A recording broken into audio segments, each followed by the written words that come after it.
दोस्तों चमत्कार भी उन्हीं के साथ होते हैं जो चमत्कार में विश्वास रखते हैं। अगर आप चमत्कार में विश्वास नहीं रखते हैं तो यकीन मानिए आपके साथ चमत्कार कभी नहीं होगा।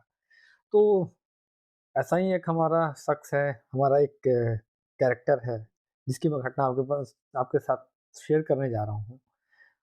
उसके साथ जो हुआ, उसके बाद मैं आपको दावा करता हूँ कि शायद चमत्कार पे यकीन आप करो ना करो, लेकिन ईश्वर की शक्ति और ईश्वर की प्लानिंग पे आपको यकीन ज़रूर हो जाएगा।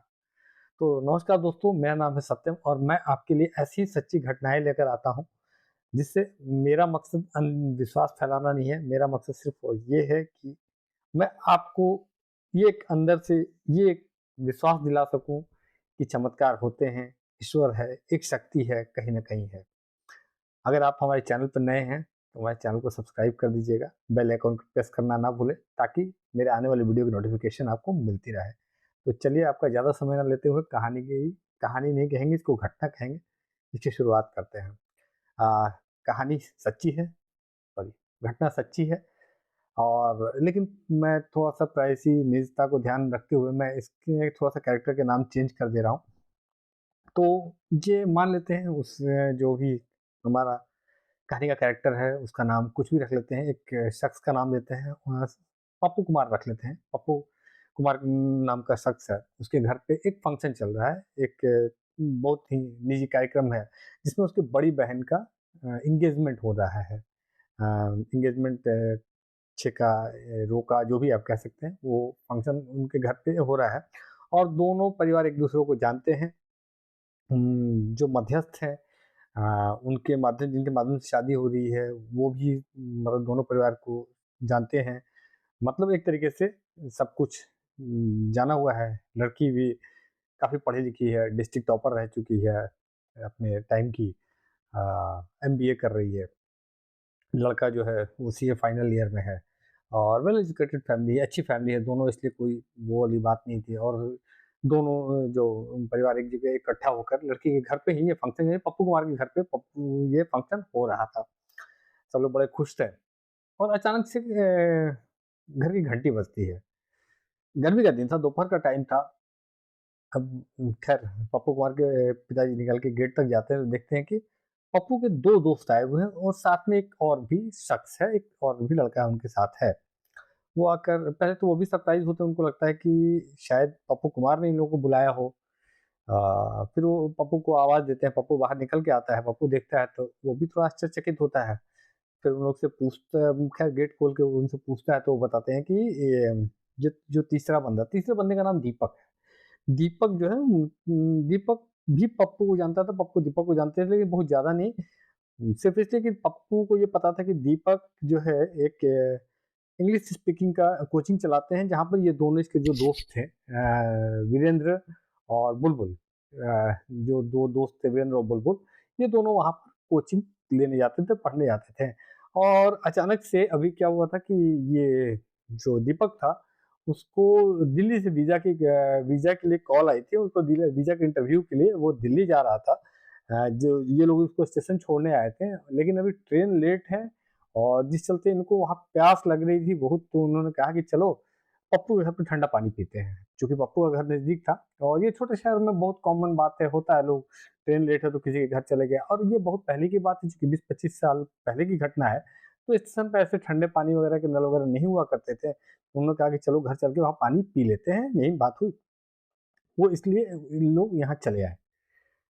तो खैर पप्पू ने उनको बुलाया, अंदर लेके गया और बताया कि आज तो मेरे घर में ये कार्यक्रम चल रहा है। वो लोग भी उस कार्यक्रम में सम्मिलित हो गए। सब लोग चूँकि ड्राइंग रूम में ही ये फंक्शन हो रहा था, ड्राइंग रूम में ही बैठ गए।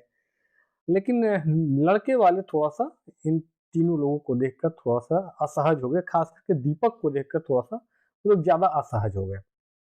तो खैर उन लोगों ने दीपक वगैरह ने ज़्यादा टाइम नहीं लिया, उन्होंने पानी पिया, नाश्ता पानी जो करना था उन्होंने किया और फिर वो लोग निकलने लगे। पप्पू उनको छोड़ने गेट तक आया, अपने घर के गेट तक जब आया तो फिर थोड़ी दूर रोड तक जाने के बाद दीपक ने उनसे कहा कि यार पप्पू, आप लोगों ने लड़के वाले के बारे में सब कुछ जानकारी कर ली है? तो उसने कहा कि हाँ, हाँ।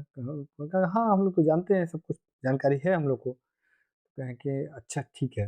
लेकिन पप्पू जब जाने लगा तो दीपक का भी मतलब अंदर से कुछ लग रहा था, वो फिर वापस लौट के आया, कहा कि यार एक बार और आप लोग अच्छे से पता कर लेना। तो उसने कहा कि क्या बात है, आप बताओ यार सही। उसको लगा कि कहीं ऐसा तो नहीं है भड़काने वगैरह के लिए, लेकिन फिर भी उसने कहा कि यार देखो, जहाँ तक मुझे पता है, ये जो लड़का है इसकी दिमागी स्थिति सही नहीं है, इसको दौरे पड़ते हैं, और या एक दो बार ये घर छोड़ के भी जा चुका है, जहाँ तक मेरी जानकारी है। मैं बहुत पहले वहाँ पर, जहाँ पर ये लोग रहते हैं वहाँ पे मैं बहुत पहले किराए पे रह चुका हूँ। ये बात जो है सुनने के बाद खैर दीपक चला गया, पप्पू भी अपने घर पे आया, लेकिन फंक्शन खत्म हो गया, फिर सब लोग चले गए। पप्पू को ये बात अब उसने शाम में अपने माता पिता को ये बात बताई। माता पिता सुनकर शॉक्ड हो गए, उनको भी ये उम्मीद नहीं चुकी थी, खास करके मध्यस्थ से भी उनको ये, क्योंकि मध्यस्थ काफ़ी विश्वासी आदमी थे, मीडिएटर जो थे वो काफ़ी विश्वासी थे, इसलिए उनको इस तरह का कोई वो नहीं था। लेकिन फिर उन्होंने कहा कि ठीक है, हम लोग पता तो करेंगे ही। हम लोगों ने पता करना शुरू किया, पता किया, और उनको सच्चाई पता चली कि जो ये बात है ये सही बात है, सच है। ये लोग पूरे तरीके से अंदर से हिल गए। इमीडिएटर जो थे उनका भी ये कहना था कि मुझे भी ये बात नहीं पता थी, और ये खैर उन लोगों ने हिम्मत से काम लिया, और दोनों पर अब उन लोगों ने अपना हफ्ता 10 दिन 15 दिन के अंदर ही ये रिश्ते को ख़त्म कर दिया। क्योंकि बहुत बड़ी बात थी कि एक लड़की की ज़िंदगी खराब होने से बच गई, बहुत बड़ी बात है। अब आप देखो, अब आप सोचो कि वो शख्स दीपक, वो दीपक वीज़ा के इंटरव्यू के लिए दिल्ली जा रहा था, उसकी ट्रेन लेट हो जाती है, और वो पानी पीने पप्पू कुमार के घर पे आता है। वो कहीं भी जा सकते थे, बुलबुल और वीरेंद्र उसको लेके कहीं और भी जा सकते थे, लेकिन वो लोग उसके घर पे आए, और जब घर पे आए उस ड्राइंग रूम में उस परिवार से वो मिलता है जहाँ पे वो कई साल पहले किराए पे रह चुका था। अब सोचिए ईश्वर की प्लानिंग किस दर्जे की, किस लेवल की होती है। ईश्वर ने ट्रेन को लेट करा दिया, उस बंदे को वहां भेज दिया। और मैं आपको सच बताऊं, पप्पू से मेरी मतलब मैंने बाद में ही बात की, इससे जानकारी ली। पप्पू को दोबारा दीपक से कभी मुलाकात नहीं। दीपक उस दिन उस ट्रेन से दिल्ली गया, वहां से उसने वीजा का इंटरव्यू दिया, और उसके बाद विदेश चला गया, सेटल हो गया। उस दिन के बाद पप्पू और दीपक की दोबारा कभी मुलाकात नहीं हुई।